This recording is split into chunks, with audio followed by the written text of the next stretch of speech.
Hello students, good morning to all of you. In previous class, we have read about how molecular formula of a compound is formed. कैसे किसी compound का molecular formula हम लिखते हैं, valency के बारे में हमने पिछले क्लास में पढ़ा था। तो वैलेंसी की सहायता से हम डिफरेंट कंपाउंड्स का मॉलिक्यूलर फॉर्मूला कैसे लिखते हैं, इसमें हम पढ़े थे।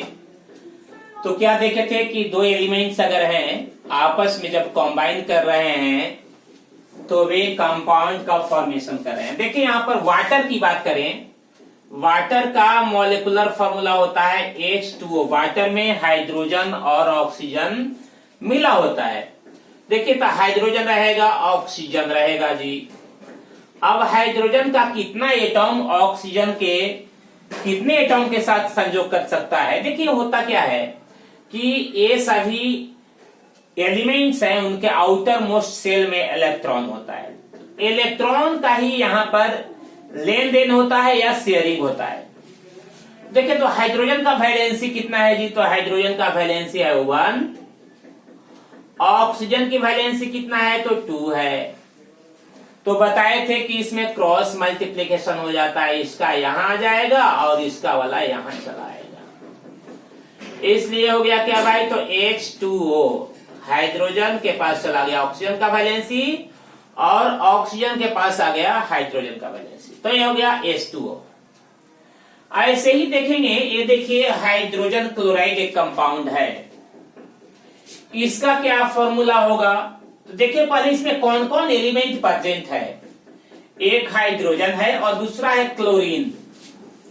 हाइड्रोजन का देखिएगा वैलेंसी 1 होता है, क्लोरीन का वैलेंसी भी 1 होता है।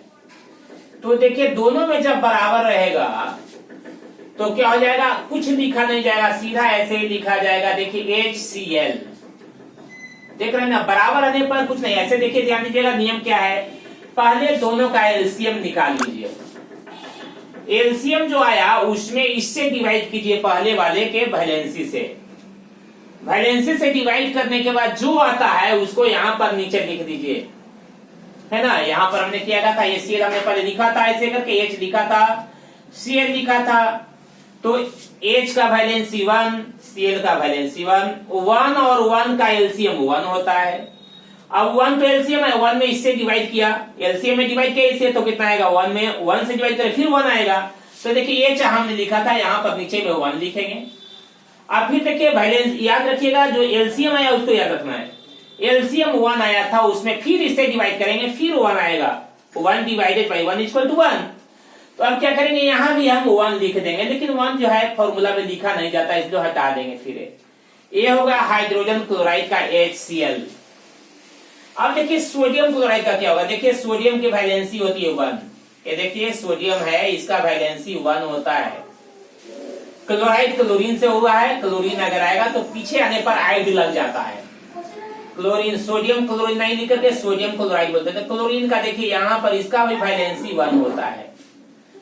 देखिए बताए कि जब दोनों का वैलेंसी सेम रहेगा तो सीधा उसको लिख देंगे ऐसे करके NaCl। ये मैग्नीशियम ऑक्साइड, मैग्नीशियम में देखिए कौन कौन एलिमेंट है? मैग्नीशियम है और ऑक्सीजन है। तो मैग्नीशियम का फॉर्मूला देखिए Mg होता है, इसका सिंबल। अब देखिए इसका वैलेंसी कितना होता है? 2 होता है। ऑक्सीजन का भी 2 होता है, दोनों बराबर हो गया इसलिए सीधा लिखा गया MgO। यहां देखेंगे मैग्नीशियम क्लोराइड। देखिए मैग्नीशियम क्लोराइड में क्या क्या? मैग्नीशियम है और क्लोरीन है, क्लोरीन से ही क्लोराइड हुआ है। मैग्नीशियम की वैलेंसी 2 है, क्लोरीन की वैलेंसी 1 है। यहाँ पर देखिए डिफरेंट वैलेंसी आ रहे हैं।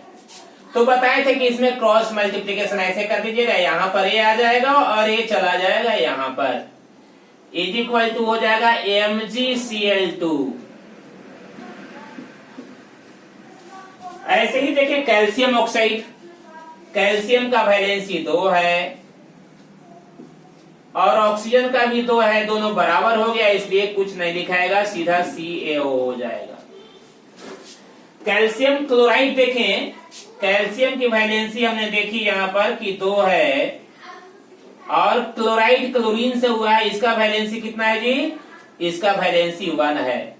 देखिए कितना हो जाएगा, देखिए ये यहाँ क्रॉस मल्टीप्लिकेशन हो जाएगा, ये यहाँ आ जाएगा और ये 1 जो था यहाँ Ca के पास आ जाएगा, ये हो जाएगा CaCl2। ठीक है। अब देखिए पोटेशियम ऑक्साइड, पोटेशियम का देखिए, पोटेशियम का वैलेंसी 1 होता है, ये 1 हो गया, ऑक्सीजन का यहाँ 2 होगा, ए क्रॉस मल्टीप्लाई इस प्रकार से होगा और यहाँ ये होगा, तो ये हो जाएगा K2O। तो इस प्रकार से क्लास 7 में हमको इतना ही पढ़ना है, ज्यादा वैलेंसी के बारे में पढ़ना नहीं है। ज्यादा पढ़ेंगे इलेक्ट्रॉनिक थ्योरी आएगा, तो आएगा 9th क्लास में आप लोगों के लिए। तो अभी आप इतना ही इसको रखें याद कि कंपाउंड का फॉर्मूला लिखने में वैलेंसी क्या होता है? ट्रांसफर होता जाता है, एक्सचेंज कर लेते हैं अपना एक दूसरे का, और इस प्रकार से कंपाउंड का फॉर्मेशन हो जाता है। तो आज हम इतना ही करते हैं, आज रुकते हैं, ठीक है ना। आप लोग पढ़िएगा बुक को, और इस प्रकार से डिफरेंट कंपाउंड्स का वैलेंसी, डिफरेंट कंपाउंड्स का मॉलिक्यूलर फॉर्मूला जो है आप लिखने की कोशिश कीजिएगा, नहीं आएगा फिर आप हमसे पूछिएगा। तो आज इतना ही, थैंक यू।